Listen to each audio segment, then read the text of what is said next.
Welcome to the California Dreamin' Collection. This is our model Jessie. We're going to start the Big Sur technique by dividing the hair into 4 panels. The first being an elliptical shape on the top of the head around the crown. The second being a halo section that travels around the parietal ridge, and then dividing the hair that remains horizontally to create a perimeter segment that's about 1 inch to 1.5 inches wide. In that segment, we're going to start by hand painting using Synchrolith, our ultra quick blue powder lightener, and a feather tip brush to help give a nice smooth blended appeal. Using clear film to not only lay the hair down on, but then to cover for incubation to help the process move faster and smoother. You can also see the application of this. We're setting up with Neuro Prime to help prevent flyaways and give me more control while hand painting through. Once done with the perimeter, we can drop segment 3 and move up to segment 2, which is the halo section around the parietal ridge, taking diagonal backward slices to help move the color across the base of the hair, and hand painting through in the same manner. Taking the time to really set yourself up and isolate each panel with these clear films to help with that incubation will allow the hair to process quicker and allow you to move neater and cleaner. Remember, cleanliness is the best way to keep everything on point. Continue those diagonal patterns all the way through until you run out of hair in that halo section, making sure to encompass the small pieces of the fringe, which will give us some separation and isolation of color through the second portion of our technique.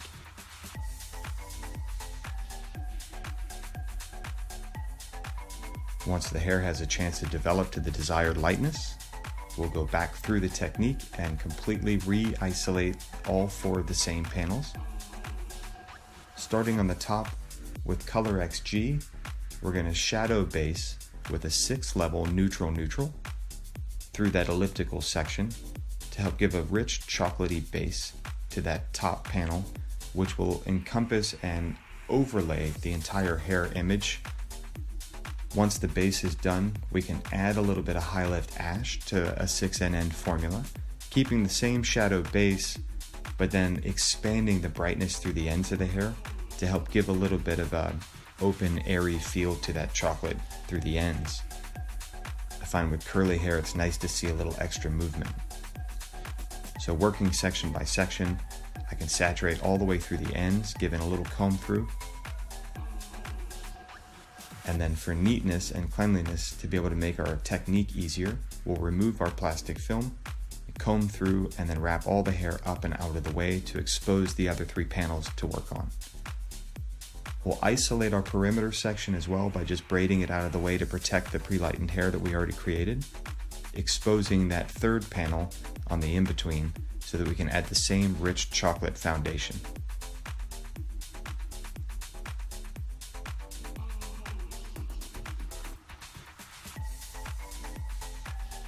So you can see to use the clear film helps isolate each section just to protect as we work, giving me the ability to outline each section to help define it with our shadow base, making it easier for me to work our ends color with our 6NN and our high lift ash all the way through to the edges of the hair.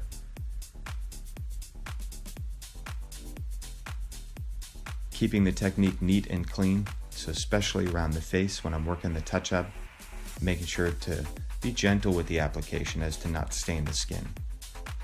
And then one final comb through, and we'll twist that section up and out of the way so that it neatly isolates the 2 pre-lightened panels that we want to work from. Side 2, we'll repeat the same process, outline the section to define it, and then gently comb through our high lift formula.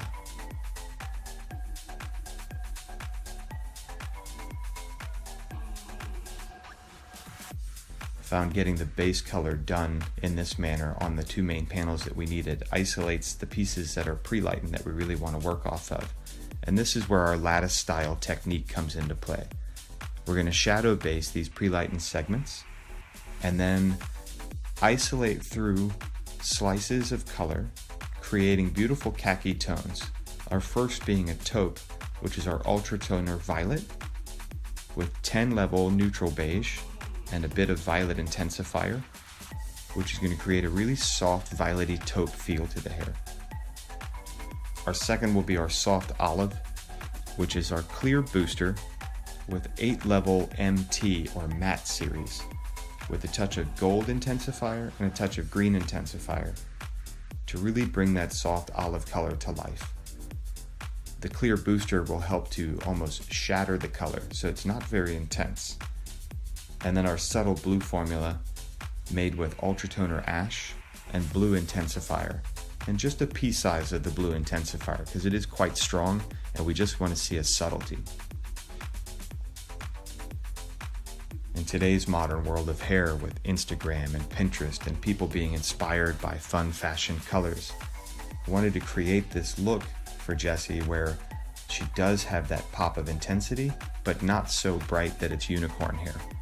So the subtlety of these khaki tones is going to keep it a fun appeal, but not go overboard.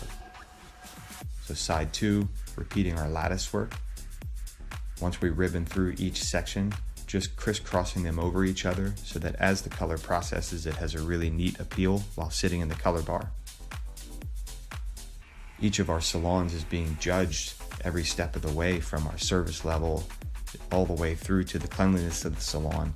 And I find because we all do color out in the open in today's modern society, it's nice to see color processed in a way that gets people intrigued and excited about new techniques. So rather than just incubating and popping color up in foil, these clearer films help to see through and see the process change, but then taking the time as you section through the hair to just ribbon it together to where it creates this woven lattice texture.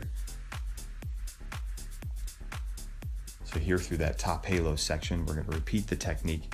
So we touched our shadow base with our 6 level NN, and now we're going to ribbon through our 4 different color formulations using our taupe, our soft olive, our subtle blue, and our chocolate brown, help marrying together the other 2 panels that were all brown.